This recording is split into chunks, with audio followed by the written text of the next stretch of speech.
Maple Ridge was the kind of town people passed through, not a place you stopped unless you had family or a flat tire. It had one diner, one gas station, and a high school football team that hadn't won a game in 3 seasons.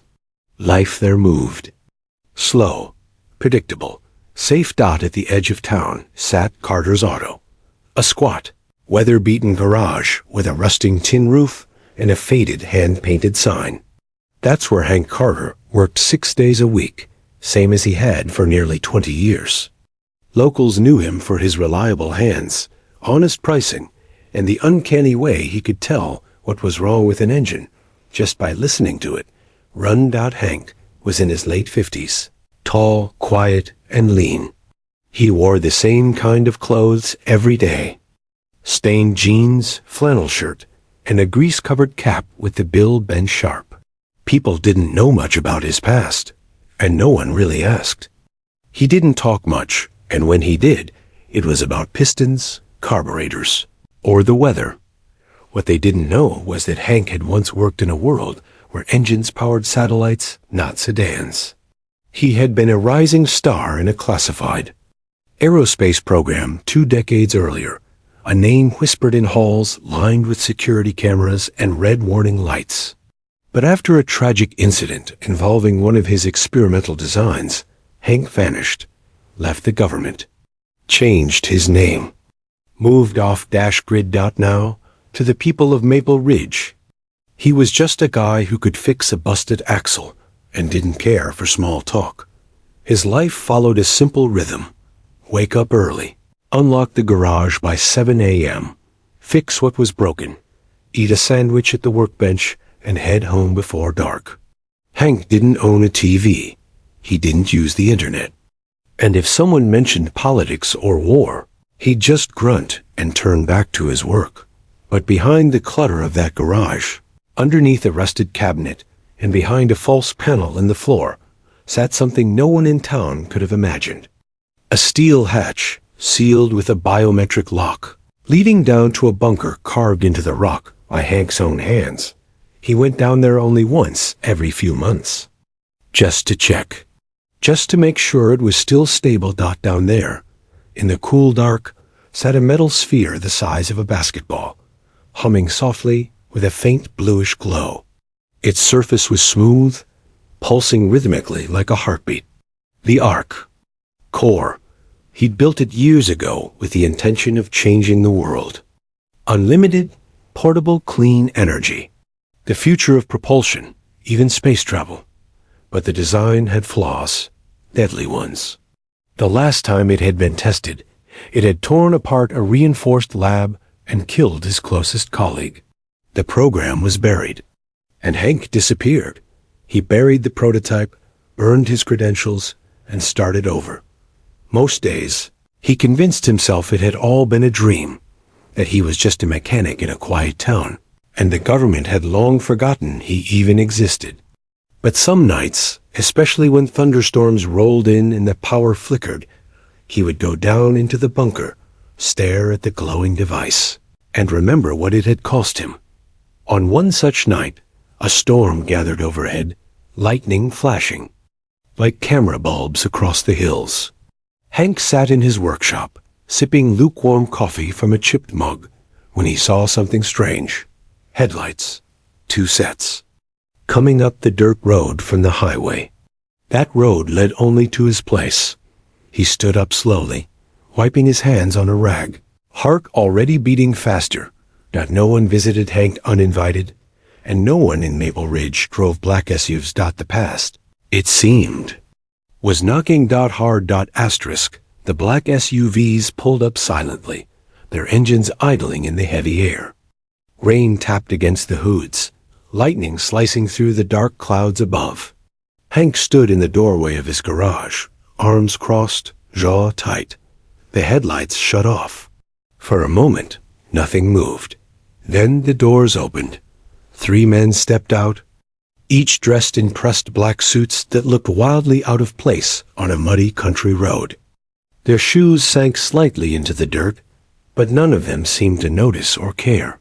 The one in the middle was older, mid-50s, lean, square-jawed, with gray temples and eyes that didn't blink enough. He walked ahead, unfazed by the rain, and stopped just short of the garage. "Hank Carter?" he asked, his voice low but firm. Hank said nothing. He just tilted his head slightly and squinted, sizing the man up. The man reached into his jacket slowly, not for a weapon, but a black leather case. He flipped it open. No name, no department, just a symbol embossed in silver, a triangle inside a circle, surrounded by 13 stars. "My name is Agent Rourke. We're with a federal division you've probably never heard of. We need to speak with you. Now." Still, Hank didn't respond. But his silence didn't shake Rourke. "We believe you're in possession of a certain prototype developed during Project Vantage Point," Rourke continued. "A device once housed at Ridgeway Facility, Site 12. You were its lead systems engineer, codenamed Harbormaster. That name," Hank's eyes narrowed. No one had used that name in 20 years. He hadn't heard it since the accident. Since the explosion. "I'm a mechanic," Hank said flatly, his voice gravelly. "You've got the wrong guy." Rourke smiled, just slightly, and without warmth. He nodded toward one of the men behind him, who popped open the SUV's rear door. From it, he pulled out a thin black folder and handed it to Rourke. Rourke opened it and turned it to face Hank. Inside was a series of satellite images. Recent ones. All of them showed the land behind Hank's property, mostly trees and dirt. But one photo had a faint, blurry halo glowing beneath the shed near his back fence. "You built something," Rourke said quietly. "And we know it's still operational." "That wasn't the deal, Mr. Carter." Hank's hand twitched, barely. "There was no deal," he said. "I disappeared. You let me." "No," Rourke said, closing the folder. "We lost track of you." "That's not the same thing." For a moment, the rain filled the silence between them. Then Hank stepped forward slightly. "Whatever you think is buried out there, it's not your concern anymore. It's dormant. It's staying that way." "We disagree," Rourke said. "So does Washington." Hank chuckled, dry and bitter. "Washington doesn't even know this program existed." "They do now," Rourke said. "The new administration wants every old black project cataloged, recovered, or neutralized. That includes the Arc Core, especially after what happened in Prague." Hank's brow furrowed. "Prague? A smaller prototype. Someone reverse-engineered. Part of the system. Caused an entire power grid collapse and radiation spike. It wasn't you. We know that. But it was your design." Hank's stomach sank. "They're trying to replicate it," he murmured. "Exactly," Rourke said. "And now everyone wants it. China, Atlas Dynamics, even rogue agencies within our own government. You think you're hiding it. But the world's catching up." The rain intensified, thunder rumbling low across the hills. Rourke took a step back. "We're giving you a choice. Help us secure it. Or we come back with authorization to seize it by force. That won't end well. For anyone." The agents turned and climbed back into the SUV. Before shutting the door, Rourke gave Hank one last look. "You buried a bomb, Carter. It's ticking." Then the door slammed shut, and the SUVs rolled away, red taillights glowing through the fall. Mist until they vanished down the dirt road. Hank stood alone in the storm. Drenched, heart-pounding. He had known this day would come. What he didn't know was how close others already were to stealing the very thing he had spent half his life trying to bury. The rain finally died down after midnight, but Hank didn't sleep. He sat on his porch for hours, sipping black coffee that had long gone cold. His mind wasn't in Maple Ridge anymore. It was back in Ridgeway Facility, buried under layers of steel, concrete, and memories he had tried hard to forget. By 3 a.m. He stood up, locked his front door behind him, and walked toward the edge of his property. past the barn, past the rusting tractor that hadn't moved in years, toward a small wooden shed leaning slightly to one side, a structure that looked like it hadn't been used in decades. He pulled open the shed door. A cascade of dust fell from the frame. Inside was darkness, the kind that swallowed light. He flicked a switch, and a single bulb flickered to life overhead. The interior looked like a forgotten storage room.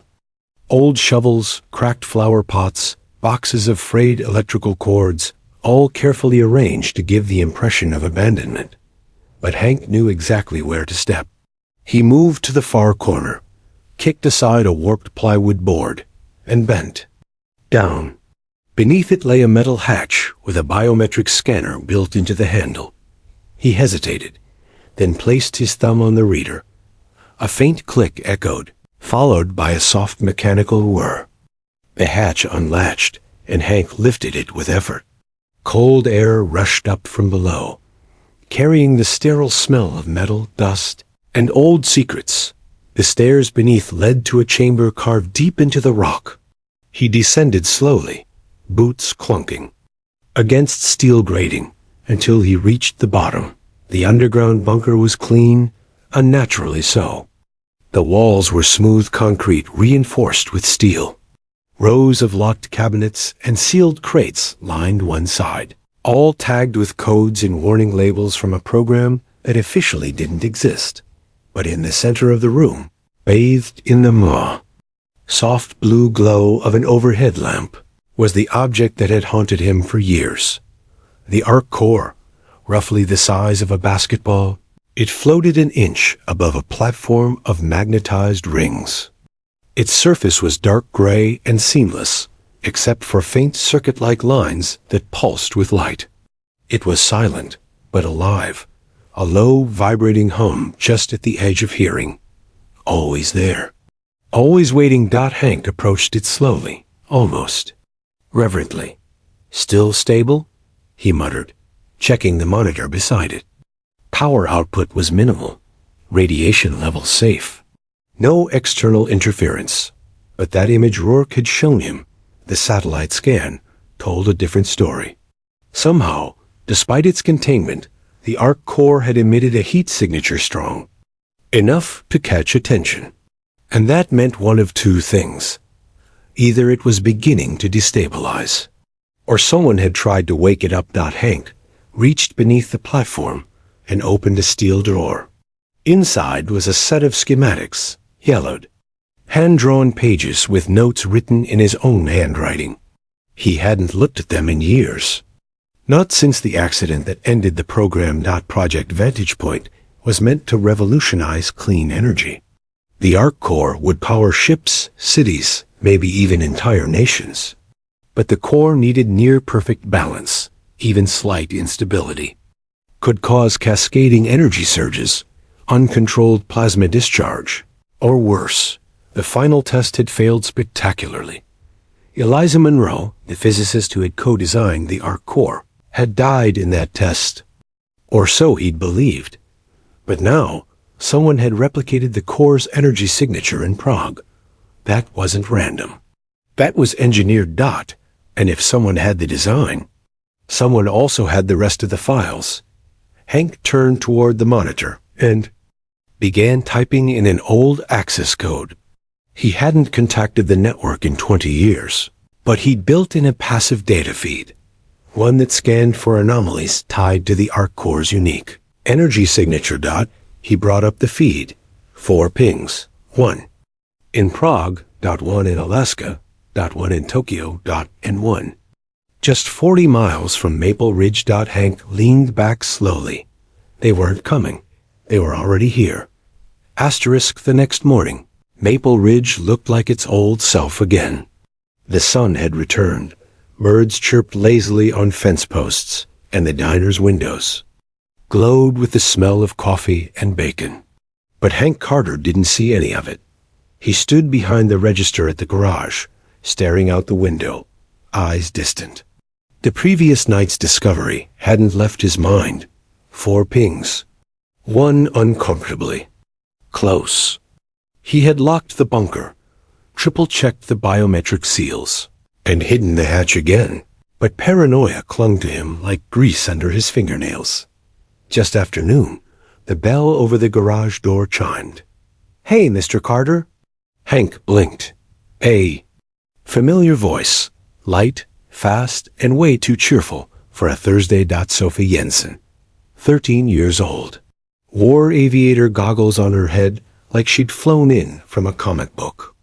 Always messing with gadgets, drones, and broken radios. Her mother ran the local hardware store. Her father had passed away in Afghanistan when she was 6. In her hands, Sophie held a small quadcopter drone, one Hank had fixed up for her last winter. It buzzed occasionally like it had something to say. "I think something's wrong with the receiver again," she said, placing it gently on the counter. "I was flying it out past the ridge and it just froze mid-air. Then crashed. It's acting weird now." Hank raised an eyebrow. "The ridge?" "Yeah, you know, by the fence near your backlot. It was fine until it flew over that stretch. Then the camera feed scrambled and everything went glitchy." Hank picked up the drone and turned it over. Nothing visibly damaged. But when he pressed the power button, the lights flashed red instead of green. That wasn't a malfunction. That was interference. Hank's mind raced. If the arc core's containment field was fluctuating even slightly, it would mess with electronics. But he'd checked it. It was fine. Unless... "Sophie, did the drone pick up any footage before it crashed?" She pulled out her phone. "Yeah. It syncs everything. Here." He tapped through the app. Static. Buzzing. And then a blur of motion. For one frame, Hank froze. There, just past the tree line, a dark figure crouching. Not local. Not one of Rourke's agents. Wearing a mask. Holding something, a scanner? The video scrambled again. "Did you tell anyone else about this?" Hank asked sharply. Sophie blinked, startled by his tone. No, just you." He relaxed slightly. "Good. Probably just a transmission hiccup. You flying too close to some old wiring. I'll get it fixed." Sophie wasn't convinced, but nodded anyway. Before she left, she turned back. "Hey, Mr. Carter? My mom says you used to work on planes or something. That true?" Hank met her eyes. "Something like that." She smiled. "Cool." Once she was gone, Hank closed the shop early. He didn't bother flipping the sign. He went straight to the bunker. Down in the cold glow of the arc core, he pulled open the security interface. Access logs, motion detection, field anomalies. There it was, a spike. Just 12 hours ago. Someone had been within 10 feet of the containment radius. They didn't trip the main alarm, which meant they were trained, precise. But not government. Not Rourke's team. That made them worse. He checked the camera Sophie's drone had picked up, frame by frame. The figure was masked, but a patch on the shoulder gave it away. A jagged red triangle with an eye in the center. Atlas Dynamics. A private weapons contractor.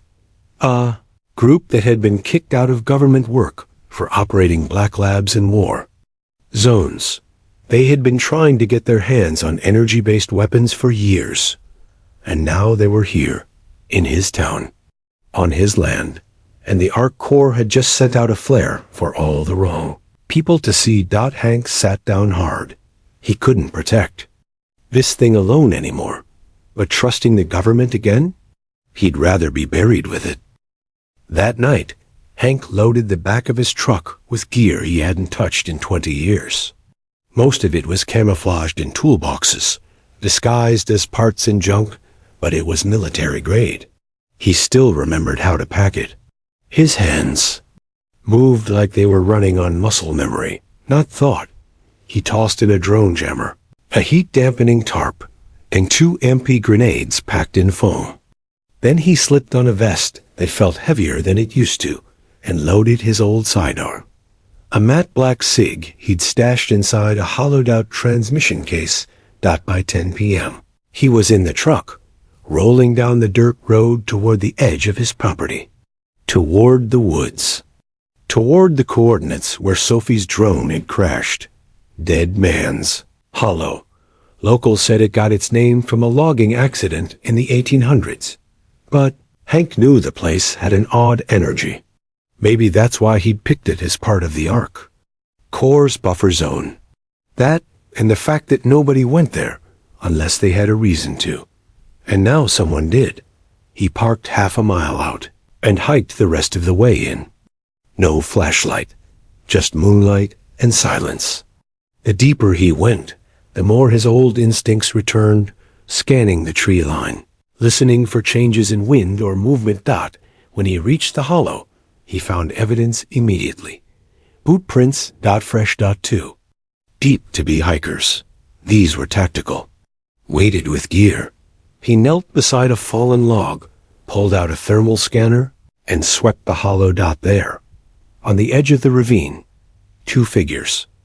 One holding a device aimed at the ground, the other typing. On a compact terminal, they were trying to triangulate the Ark Core's signal. Hank's heart pounded. They were closer than he'd thought. He reached into his pack, pulled out a small disc-shaped device, and slid it across the ground like a hockey puck. It rolled silently toward their position, stopping behind a tree. He tapped a button on his wrist controller. The device let out a soft click, and suddenly, the ground beneath the two agents lit up in a flash of blue static. Their electronics fizzled. One of them shouted and dropped the scanner as sparks flew. The other reached for a sidearm, but Hank was already moving. He stepped out from cover, raised his weapon, and called out, "Drop it. Now." They froze. Hands. "Up, both of you." The taller one hesitated. Hank squeezed the trigger. A warning shot zipped past the man's boot and slammed into a tree trunk. Next one's not a warning. They raised their hands slowly. Hank moved in, keeping his weapon trained. As he got closer, he could see the patch more clearly, the red triangle. Atlas Dynamics. He kicked the terminal away and yanked the scanner from the other's hand. "You know what you're looking for?" he asked, voice sharp. The taller man stared at him. "We know what it is, and we're not leaving without it." "You really think I'd let you get that close?" Hank asked. "This is a warning. You're 2 steps away from setting off. Containment breach, and neither of you have the training to stop it.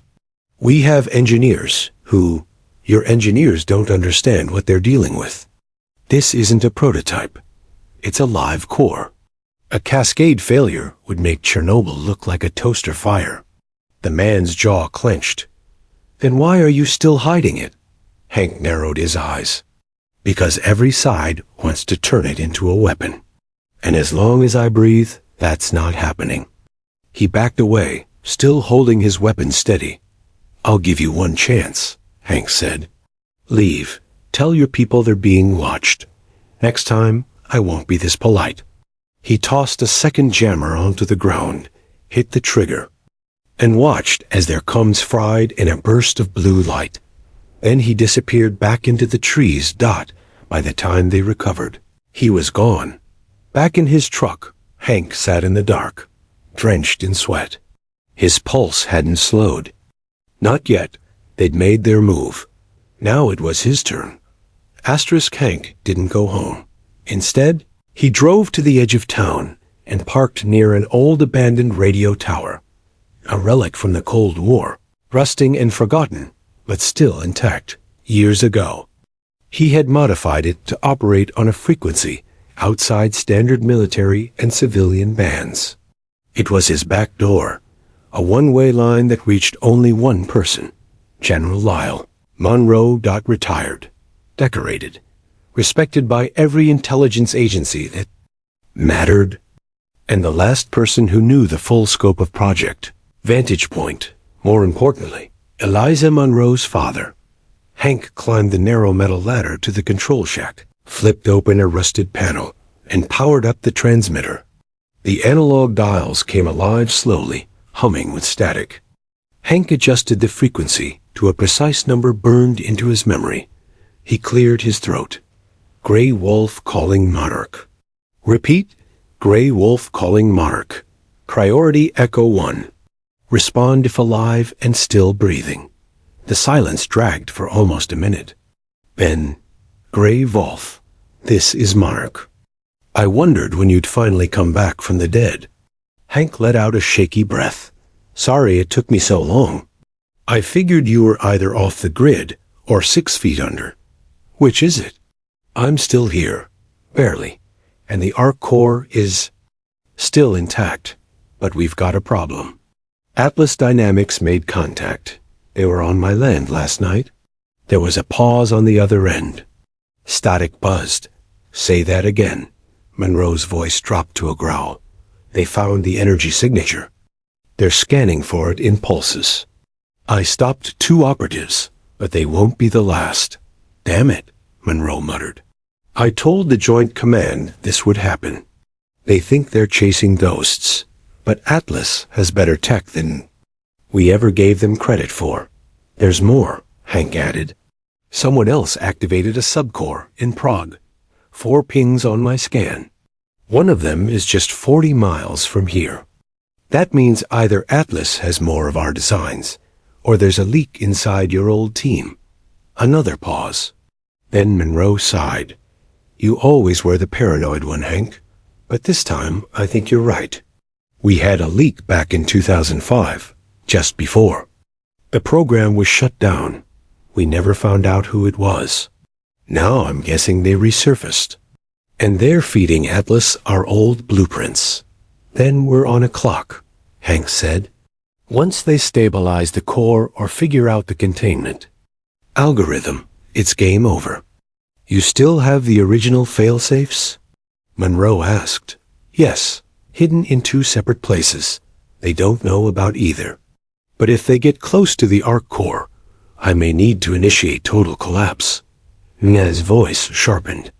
You mean destroy it? If I have to. There was a long pause.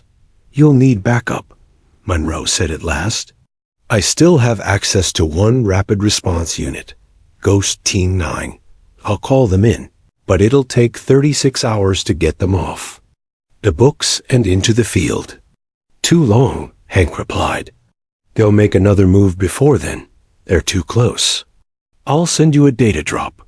Updated identities, likely Atlas assets, recent movement logs. But Hank, this might be bigger than just the arc core now. If they're trying to replicate energy signatures in multiple locations, they may be trying to trigger something synchronized. Hank's stomach turned. Like a chain reaction? Worse, a signal, a pulse. Something that wakes the other cores, but they were destroyed. We think they were. The line crackled again. Monroe's voice returned, hard now. Cold, you have one job. Keep that core out of their hands. If it falls, we lose more than just control. We lose the entire project's legacy. My daughter died building it. Don't let her sacrifice be used to fuel a weapon. Hank closed his eyes. I won't. The transmission cut out. Hank stared at the dark tower above, wind whistling through the skeletal frame. 36 hours. He had to hold the line until then. No matter who or what came through those trees next. By the time Hank returned to town, dawn was just beginning to break. The streets of Maple Ridge were quiet, painted in pale blue light. But something was off, a tension in the air, like the town was holding its breath. He saw it right away. A black SUV parked across from the diner. Government plates. Tinted windows. Too clean, too still. A second vehicle sat idle behind the fire station, not a town truck, but made to look like one. And outside the general store, old Mr. Lowry was pretending to rearrange crates of fruit, but his eyes kept scanning doorways, alleyways, rooftops. They weren't locals. They were Atlas embedded, and they were moving faster than he thought. Inside the garage, Hank slammed the door shut and locked every bolt. He walked straight through the shop to the back wall, pushed aside a shelf, and revealed a keypad built into the concrete. He punched in a code, and the wall hissed open to reveal a steel-walled panic room. More of a war room. Really. Maps, blueprints, files, surveillance monitors showing every camera feed he had hidden in town over the years. Most thought he was just paranoid. Truth was, he'd been preparing for this day since the Arc Core was buried under his feet. He poured a fresh cup of coffee and stared at the screens. 4 Atlas agents. One posing as a utility worker. Another pretending to be a news photographer. The other 2 were less careful. They were watching his garage from opposite corners of the street. And there, across from the school, a 5th agent, Sophie. Hank's eyes narrowed. No, not Sophie. Someone wearing her hoodie. A decoy. Sophie wouldn't be out before 7 a.m. unless she was flying one of her drones.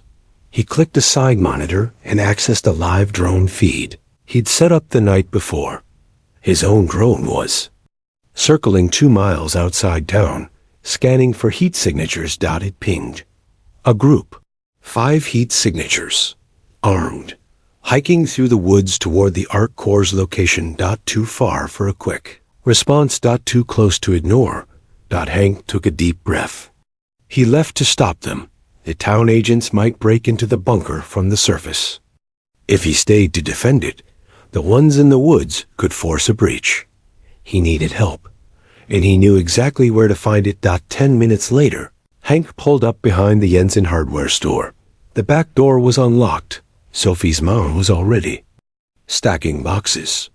She gave him a surprised look. Everything okay, Hank? No, he said. And I need to borrow your daughter. Sophie appeared from the stockroom, clutching a bag of spare drone parts. She froze when she saw Hank's face. He handed her a tablet. This shows 5 people heading toward the forest perimeter. I need aerial coverage, tight range, and real-time tracking. Can you do it? Her eyes widened, but she nodded. You're serious, aren't you? Dead serious. She dropped the parts, grabbed her goggles, and followed him out. Back in his garage, he let Sophie set up on the 2nd floor, her own little control station. While she calibrated her drones, Hank gathered his gear again and set up a failsafe detonator on his wrist. Then he unlocked the hatch and went back into the bunker. The Arc Core pulsed quietly in the blue-lit chamber, but it was warmer now, vibrating ever so slightly, not from instability, but proximity. Someone nearby was carrying something it recognized. Another core fragment. Atlas had it, and they were trying to bring the 2 together. Hank activated a silent defense system, shock barriers, motion-triggered EMP pulses, heat traps. If they made it into the chamber, it wouldn't be easy. Upstairs, Sophie's voice crackled through his radio. They're less than 500 feet from the southern edge. One of them has a satellite uplink, probably guiding a larger team. Hank looked around his bunker for a moment. He had one last line to draw. He keyed his mic. Sophie, if anything happens to me, you lock the shop, erase your drone footage, and tell your mom I was just a crazy old mechanic who liked building things. Not happening, she shot back. You taught me better than that. He almost smiled. Then the lights flickered. Motion sensors tripped. They were inside the perimeter. It had begun. Hank pressed his back to the cold wall of the bunker. Breath held, heart pounding in rhythm with the core's subtle hum. From the corner security screen, he watched 5 Atlas agents descend through the trees like ghosts, silent, synchronized, professional. They were wearing active camo suits now, flickering slightly against the forest. At their center was a silver containment pod, about the size of a microwave, emitting a dull orange pulse. It matched the Arc Core's signature almost perfectly. They brought a shard. Or worse, a sibling. He tapped his comb. Sophie. Light up grid 2. Maximum distortion. On it, she replied, already typing furiously. A second later, the woods erupted in a static field. Leaves blew upward in a sudden gust, and the Atlas team staggered as their electronics scrambled. The camo suits glitched. One agent dropped to a knee, pulling off his helmet as sparks spat from his visor. Hank moved. He surged out from the side tunnel, hit the manual override on the outer hatch, and triggered the first shock barrier. A blue arc of electricity danced across the forest floor, creating a visible perimeter, a line they couldn't cross without a fight. But the agent with the containment pod stepped forward anyway. Hank raised his weapon. Take one more step, and I'll bury that thing with you. The agent smiled calmly. You won't, because if you destroy this fragment, your core will go into feedback. You know what happens then? I do, Hank said. I've accepted. It. Suddenly, a bullet whizzed past his head. A sixth agent, hidden in the trees, had flanked him. Hank dove behind the exposed hatch wall and rolled, firing 3 precise shots. 2 hit bark. The third hit flesh. A scream. The sixth man went down, but that distraction gave the others time to rush forward. The leader tossed a small cylindrical device toward the arc core's chamber. It emitted a pulse that forced Hank's systems to flicker. His EMP barriers cracked. The arc core began to pulse harder now, glowing, resonating with the fragment, like a heartbeat that had found its missing half. From her perch, Sophie's voice cut through the comms. Mr. Carter, they're inside your secondary line. I can't reach the core chamber anymore. He cursed under his breath. There was only one option left. He sprinted to the core's main control panel, lifted the final failsafe cover. The big red button that had never once been pressed. It wasn't designed to explode. It was designed to erase. If Atlas wanted the core, they wouldn't get it as a weapon. He would force it into a decay loop, collapsing it in on itself, like a dying star. Just as he lifted his hand, a shot rang out. It slammed into the wall inches from his head. The lead Atlas agent had followed him into the chamber. Gun raised. Step away, the man ordered. You don't understand what this core is.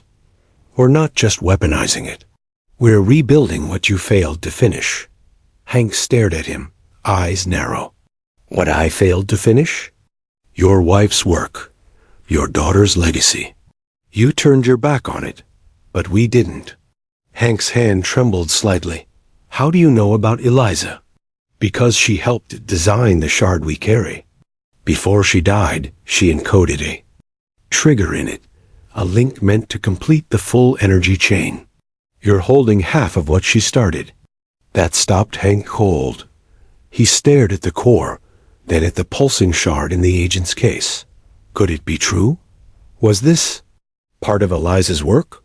The agent stepped forward. Give us access. Help us finish what she began. Then, a sudden shriek from overhead. Sophie's drone, the large one she'd hidden from him, came crashing through the bunker, opening like a meteor. It smashed into the agent with the force of a charging bull. The man screamed, thrown back, the shard skidding across the floor. The arc core reacted instantly. A beam of white-blue light shot upward from its center. The ground trembled. Sparks shot from the walls. Hank lunged forward and grabbed the shard, then slammed it into the core. For a moment, the entire world held its breath. And then, silence. The light collapsed inward. The hum faded. The core shut down.